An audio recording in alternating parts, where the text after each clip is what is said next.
হাতি ঘোড়া গেল তল, মশা বলে কত জল। যে যা লাফানোর লাফাক, বলেছো তো এসআইআর চালু করতে দেবো না, হয়েছে তো। বলেছিল সিএ আইন আনতে দেবো না, এসেছে তো। কাশ্মীরে 370 যাওয়ার আগে বলেছিল 370 গেলে রক্তগঙ্গা বইবে, 370 বাতিল হয়েছে তো। এসআইআর অ্যাবসলিউটলি ইলেকশন কমিশনের ডোমেনে একটা জিনিস, সাংবিধানিক একটা জিনিস। ইলেকশন কমিশন যে কোনো মোমেন্টে করতে পারে, as per representation the people's act 1950, সেই তারা করছে। যে লাফানোর লাফাক, আসলে তৃণমূলের মধ্যে শিক্ষার অভাব তো প্রচন্ড। একটাও শিক্ষিত নেতা নেই, সবটা চুরি বাটপাড়ি মাতলামি এগুলো করে বেড়ায়, ওদের পক্ষে জানাটা সম্ভব নয়। দাদা, আমরা দেখতে পাচ্ছি যে রীতিমতো বাংলায় হুমকির মুখে যখন বিএলওরা পড়ছেন, অন্যদিকে নির্বাচন কমিশনের তরফ থেকেও একটা নির্দেশ আসছে, অন্যদিকে এখানে হুমকির মুখে পড়ছেন, রীতিমতো তো জাতাকলে পড়েছে। হ্যাঁ, এক্স্যাক্টলি এটা মানে আমি ফ্যাক্ট যে নির্বাচন কমিশনের উচিত বিএলওদের প্রোটেকশন দেওয়া। বিএলওরা যদি ঠিকঠাক কাজ না করে তাহলে তাদের চাকরি যাবে, তাদের বিরুদ্ধে মামলা হবে, তাদের জেলও হবে। আবার ঠিকঠাক কাজ করতে চাইলে তৃণমূলের তরফ থেকে তাদেরকে হুমকি দেওয়া হচ্ছে। একটা অবভিয়াসলি কনস্টিটিউশনাল ক্রাইসিস তৈরি করার চেষ্টা করা হচ্ছে। আমি নির্বাচন কমিশনকে অনুরোধ করব, অন্তত পক্ষে মানবিক হয়ে এই বিএলওদের সিকিউরিটি প্রদান করুন, যাতে তারা সুষ্ঠুভাবে কাজ করতে পারে। এসআইআর বাংলায় এর প্রথম হচ্ছে তা নয়, 2002 সালেও হয়েছিল। প্রায় প্রাথমিকভাবে 69 লক্ষের মানুষের নাম বাতিল গেছিল, পরবর্তীকালে সংখ্যাটা 42 লক্ষের কাছাকাছি যায়। তো নর্মাল প্রসেস, মৃত মানুষ ভোটার তালিকায় থাকবে না, ডুপ্লিকেট এন্ট্রি থাকবে না, অবৈধ ভোটার থাকবে না, সুস্থ স্বচ্ছ একটা ভোটার তালিকা হবে। গণতন্ত্রের প্রাইমারি ক্রাইটেরিয়া এটা।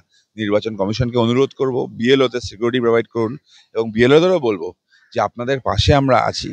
আপনারা যদি কোনো জায়গায় ধুমকি ফেস করেন বা ঝামেলায় পড়েন, লিগ্যাল আপনাদের যাবতীয় হেল্প করার আমরা করব। আবার এটাও বলে রাখি, যদি কোথাও গোলমাল করেন, আপনাদের জেল যাত্রার রাস্তায় এত সুন্দর হয়, তার ব্যবস্থাটাও আমরা করব।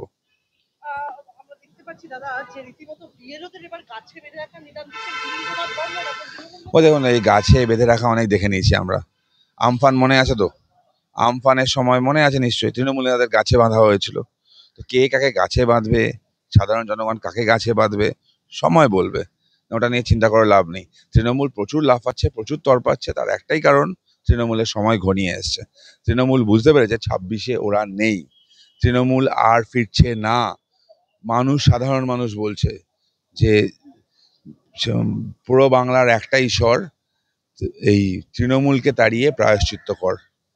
আমি দাদা এবারে যে প্রশ্নটা আসলে 294টি বিধানসভা কেন্দ্রে প্রতিটিতে একটি করে ওয়ার রুম চালু করতে হবে। বিএলওদের ঝাঁ সঙ্গীবন, বিএলএদের চোখে চোখ রাখার নির্দেশ দিচ্ছেন। না, বিএলওদের সাথে থাকবে, এটা কোয়াইট নর্মাল, এর মধ্যে আজীব মানে অবাক হওয়ার কিছু নেই। কিন্তু প্রশ্ন হচ্ছে, তৃণমূলের যারা বিএলএ আছে, তারা কি সাংগঠনিক কাজ জানে? সংগঠন তারা কোনোদিন দেখেছে? চুরি ছাড়া কিছু তো তারা জানে না। তারা কি করবে না করবে আমরা জানি না। তবে আমাদের যারা বিএলএরা যারা আছেন, বিএলএরা নির্দেশ খুব স্পষ্ট। তারা দেখা, পয়েন্ট আউট করা, ইলিগাল ভোটার যাতে না থাকে, জালি ভোটার যাতে না থাকে, এই কাজটা তারা করবে। বিজেপি জিতলেই বাংলা এবং বাংলাদেশের কোনো বর্ডার থাকবে না, রানাঘাটের বিজেপি সাংসদ জগন্নাথ সরকারের মন্তব্য কিন্তু তোলপাড় রাজনীতি, কি বলবেন? না, জগন্নাথ দা কি সেন্সে বলেছে আমি জানি না, জগন্নাথ দা উত্তর দিতে পারবেন। অবভিয়াসলি বর্ডার থাকবে, কিন্তু বাংলাদেশের অত্যাচারিত হিন্দুদের ভারতবর্ষ আশ্রয় দিয়েছে, সিএ এনেছে। সেপ্টেম্বর মাসে, এই বছর সেপ্টেম্বর মাসে একটা নতুন রুল ফ্রেম করেছে সেন্ট্রাল গভর্নমেন্ট। সেই অ্যাজ পার দ্যাট রুল খুব পরিষ্কার করে বলে দিয়েছে যে বাংলাদেশ থেকে যে হিন্দুরা আসছে এখানে, তাদের এখানে আসলে কোনো কাগজ লাগবে না, তাদের কোনো ক্রিমিনাল প্রসিকিউশন হবে না, কাগজ থাক বা না থাক। বাংলাদেশি অত্যাচারিত হিন্দু, বৌদ্ধ, খ্রিস্টান, পার্সিদের পাশে ভারতীয় জনতা পার্টি ছিল, আছে এবং থাকবে। জগন্নাথ সরকারের এই মন্তব্যের প্রেক্ষিতে অভিষেক বন্দ্যোপাধ্যায় বলছেন। আমি আবার বলছি, কোনো সুস্থ মানুষের রাজনৈতিক বক্তব্যের প্রতিক্রিয়া দেওয়া যায়। অভিষেক বন্দ্যোপাধ্যায়কে আমি রাজনৈতিক ব্যক্তিত্ব মনে করি না। উনি পিসির দয়ার নেতা হয়েছেন। ভারতীয় জনতা পার্টি হলে ভারতীয় জনতা পার্টির একজন বুথের সভাপতি হওয়ার যোগ্যতা ওনার নেই। পিসির দমে নেতা হওয়া একজন লোককে রাজনৈতিক ব্যাপারে আমি তার এগেনস্টে বক্তব্য দেওয়ার কোনো দরকার মনে করি না। আমরা দেখলাম যে প্রদীপ করের শেষকৃত্যে হাজির ছিলেন ব্যারাকপুরের সাংসদ পার্থ ভৌমিক এবং পানিহাটির বিধায়ক। হ্যাঁ, উনি ডোমের পর্যায়ে গেছেন আপাতত। পানিহাটির যে পার্টিকুলারলি লোকটার কথা বলছেন, আরজিকর ইনসিডেন্টের সময় আমরা দেখেছি কিভাবে মেয়েটাকে পুড়িয়ে ফেলা হলো তড়িঘড়ি করে। প্রদীপ করের বেলাও দেখলাম। এবার পশ্চিমবঙ্গে মানুষ আজকাল মরতে ভয় পাচ্ছে, তারা ভয়ে আছে। পরিবারের কেউ মরে গেলে আশেপাশের লোকজনকে বলছে না, তৃণমূল জানতে পারলেই ছুটে বেড়াচ্ছে ওখানে, ছুটে গিয়ে বলছে যে না এসআইআর এর জন্যই মারা গেছে।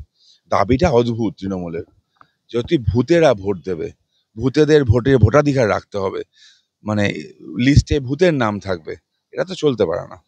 তৃণমূলের তরফ থেকে বলা হচ্ছে আপনাদেরকে অর্থাৎ বিজেপিকে 50-এ নামানো হবে এবং তারা বলছে যে এসআইআর হলেও 2021 থেকে একটা হলেও আসন বৃদ্ধি হবে। অনেকে অনেক কিছু বলেছে। ভারতীয় জনতা পার্টি শূন্য থেকে উঠে আসাটা দল, আমাদের একসময় 2টো সাংসদ ছিল, সেখান থেকে আজকে এতগুলো রাজ্যে আমরা ক্ষমতায়, কেন্দ্রে সরকারে 3rd টার্ম চলছে মোদিজির। সুতরাং বিজেপির সাথে লড়াই করার আগে অভিষেক বন্দ্যোপাধ্যায় আগে ঠিক করুক তিহারের কোন সেলটায় উনি থাকবেন। ওনার তিহার যাত্রাটা সময়ের অপেক্ষা। আমার শেষ দুটো প্রশ্ন আপনার কাছে। একটা প্রশ্ন আমায় করতে হয় কুণাল ঘোষ, একদম বিভিন্ন সময় দেখা যায় তিনি বিভিন্ন মন্তব্য করে একদম একটা পরিস্থিতি গরম করে। তিনি এখন বলছেন যে 250টা আসন পেয়ে জয়লাভ করবে। কুণাল বলছে 250, অভিষেক বলছে আগের বার থেকে একটা বেশি। এনারা আগে সংখ্যাটা ঠিক করে নিক, আর কোথাকার গাঁজাটা খাচ্ছেন সেটা একটু বলুক। মানে গাঁজা না খেলে এরকম একটা স্টেটমেন্ট দেওয়া যায় না। এ কোথাকার গাঁজা সে বলুক। ওনাদের নেত্রীরা এবং নেত্রীর একজন রিলেটিভ মণিপুর গেছিল, শুনেছিলাম নাকি মণিপুরের গাঁজা খুব বিখ্যাত, ওখান থেকে নিয়ে আসছেন কিনা কুণাল ঘোষ বলতে পারবেন। কংগ্রেস হুমকি দিচ্ছেন ফিরাদ হাকিম, তিনি বলছেন যদি সিএ শিবির আয়োজন করা হয় আমরা বিজেপি এবং নির্বাচন কমিশনের পা ভেঙে দেব। সিএ শিবির আয়োজন করা হচ্ছে, হবে, কারোর বাপের ক্ষমতা থাকলে আটকে দেখাক। ফিরহাদ হাকিমের ইচ্ছা পুরো বাংলা জানে। পশ্চিমবঙ্গের 50% বেশি মানুষ একসময় উর্দুতে কথা বলবে। যারা ইসলাম নিয়ে জন্মায়নি তারা দুর্ভাগ্য নিয়ে জন্মেছে। ইসলামীকরণের জন্য যে বারবার কথা বলে ফিরহাদ হাকিম, তো এই ফিরহাদ হাকিমকে মনে করে দিতে চাই যে আপনার এই কথায় চিড়ে ভিজবে না। বাপের ক্ষমতা থাকলে বা আপনার ওই গোয়ার দাদুর ক্ষমতা গয়া, আপনি গয়া থেকে এসছেন, গয়ার দাদুর ক্ষমতা থাকলে আটকে নিন। প্রশ্নটা না করলেই নয়। প্রদীপ করের মৃত্যু নিয়ে ইতিমধ্যে সুযোগ হচ্ছে, তার হাতে আঙুল না থাকার বিষয়টা হচ্ছে। প্রদীপ করের মৃত্যুর কারণে তদন্ত হওয়া উচিত, আমি বিশ্বাস করি। ওর পরিবারকে তদন্তের আওতায় আনা উচিত।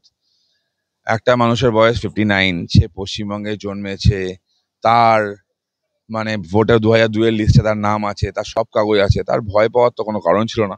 তিনি কেন ভয় পেলেন, কেন আত্মহত্যা করলেন, তার উত্তর খোঁজার প্রয়োজন আছে। আরো একটা জিনিস প্রয়োজন আছে, 95 বছরের একটা লোক দেখলাম সুপার ফিট হয়ে গিয়ে তিনি আত্মহত্যা করেছেন, গলায় দড়ি দিলেন। আর 95 বছরের লোক এভাবে আত্মহত্যা করলো? আর প্রদীপ করো যার হাতের আঙুল নেই তিনি সুইসাইড নোট লিখলেন কি করে এবং গলায় ফাঁসটা দিলেন কি করে? এই প্রশ্নগুলো তদন্ত হওয়া প্রয়োজন। আবার শেষ প্রশ্ন আপনার কাছে। শিক্ষা দুর্নীতি মামলায় চার্জশিটে অভিষেক বন্দ্যোপাধ্যায়ের নাম, বিকাশ বাবুর আর্গুমেন্ট এবার কি হবে? বিকাশবাবুর আর্গুমেন্ট না, এটা ফ্যাক্ট, প্রথম থেকে সবাই জানে। রমেশ মালিকের কেসটা সুপ্রিম কোর্টে স্টে হয়ে পড়ে আছে, তার জন্য অভিষেক বন্দ্যোপাধ্যায় এখনো বাইরে আছে। ওই স্টেটা উঠে যাওয়ার পর অভিষেক বন্দ্যোপাধ্যায় যেটা বললাম, উনি বলেছেন রাস্তায় থাকবেন, আমরা বলছি উনি জেলে থাকবেন।